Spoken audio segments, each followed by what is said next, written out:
நிகழ்தகவு. வீட்டின் மாடியில் சடலமாக கிடந்த கணவன் நெஞ்சுவலி ஏற்பட்டு உயிரிழந்து விட்டதாக கபட நாடகமாடிய மனைவி. போஸ்ட்மார்ட்டம் ரிப்போர்ட் மூலம் வசமாக சிக்கிய பெண். உடல் முழுவதும் இரத்த காயங்கள் இருந்ததால் அதிர்ச்சி. அடுத்தடுத்த விசாரணையில் காத்திருந்த அதிர்ச்சி தகவல்கள். கணவன் கொலை செய்யப்பட்டது ஏன்? பின்னணி என்ன?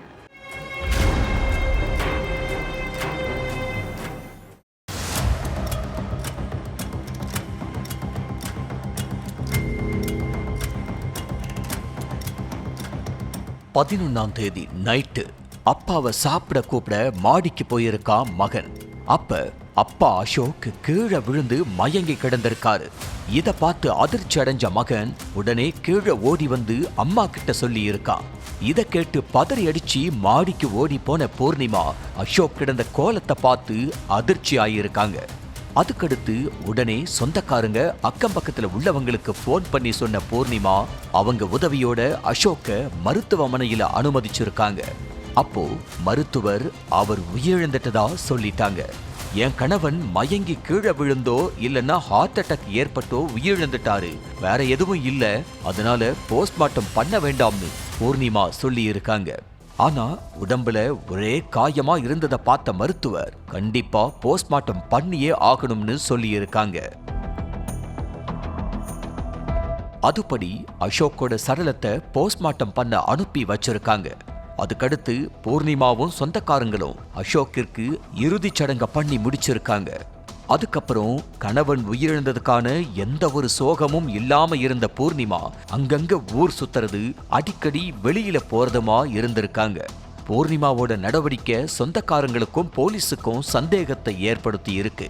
இதுக்கிடையில 10 நாட்கள் கழிச்சு வெளியான போஸ்ட்மார்ட்டம் ரிப்போர்ட்ல அசோக் நெஞ்சுவலி ஏற்பட்டு உயிரிழக்கலன்னோ அவரை யாரோ அடிச்சு கொண்டு இருக்காங்கன்னும் பதிவாகி இருந்திருக்கு. இதனால இத கொலைன்னு கன்ஃபார்ம் பண்ண போலீஸ் பூர்ணிமா கிட்ட விசாரணை பண்ணி இருக்காங்க. முதல்ல அவங்களோட செல்போனை பிடுங்கி போலீஸ் ஆய்வு பண்ணி இருக்காங்க. அதுலதான் அசோக் உயிரிழந்ததுக்கான மொத்த உண்மையும் வெளியில வந்துச்சு. தெலங்கானா மேடிப்பள்ளி பகுதியைச் சேர்ந்த அசோக் பூர்ணிமா தம்பதிக்கு ஒரு மகன் இருக்கான். அசோக் ஒரு பிரைவேட் காலேஜ்ல வேலை பார்த்துட்டு இருந்தாரு. அது மட்டும் இல்லாம வீட்லயே கணவனும் மனைவியும் சேர்ந்து ஒரு பிளே ஸ்கூலும் வச்சு நடத்திக்கிட்டு இருக்காங்க. அசோக் மனைவி மகன்னு சந்தோஷமா வாழ்ந்துட்டு இருந்திருக்காரு. இதுக்கிடையில பூர்ணிமாவுக்கும் பக்கத்து வீட்டுல உள்ள மகேஷுங்கிற இளைஞருக்கும் பழக்கம் ஏற்பட்டிருக்கு. 2 பேரும் செல்போன் நம்பரை பரிமாறிக்கிட்டு அடிக்கடி போன் பேசி இருக்காங்க. இதுவே 2 பேருக்கு இடையில காதலாவும் மாறி இருக்கு. அதுக்கப்புறம் எந்நேரமோ மகேஷ் கூட சேட் பண்றது, கணவருக்கு தெரியாம ஊர் சுத்துறது, மகேஷ் வீட்டுக்கு அடிக்கடி போறதுன்னு இருந்திருக்காங்க பூர்ணிமா. ஆனா 2 பேரோட காதல் விஷயத்த அசோக் கண்டுபிடிச்சிட்டாரு. பூர்ணிமாவை சரமாரியா தாக்குன அசோக், உனக்காகவும் நம்ம மகனுக்காகவும் தானே உழைக்கிறேன், ஆனா நீ உன்னோட ஆசைக்காக எவன் கூடவோ பழகிக்கிட்டு இருக்க, இதெல்லாம் குடும்பத்துக்கு நல்லதில்ல, உடனே அவனோட பழகிறத நிறுத்து, அப்படி இல்லைன்னா இந்த வீட்டை விட்டு வெளியில போயிருன்னு சொல்லி இருக்காரு.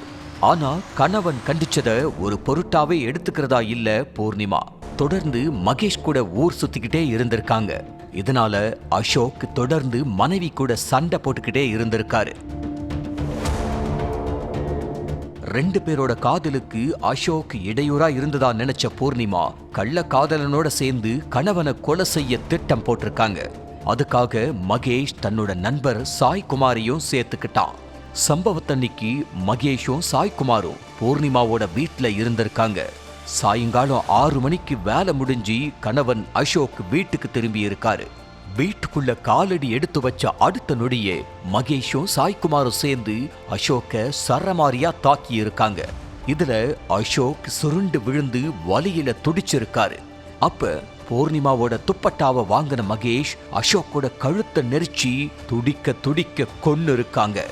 அடுத்து சடலத்தை தரன்னு மாடிக்கு இழுத்துட்டு போயிட்டு அங்க போட்டுட்டு 2 பேரும் தப்பிச்சு போயிட்டாங்க.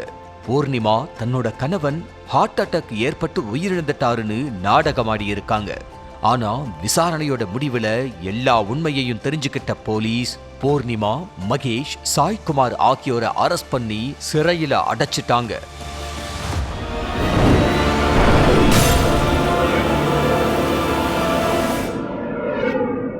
நிகழ்தகவு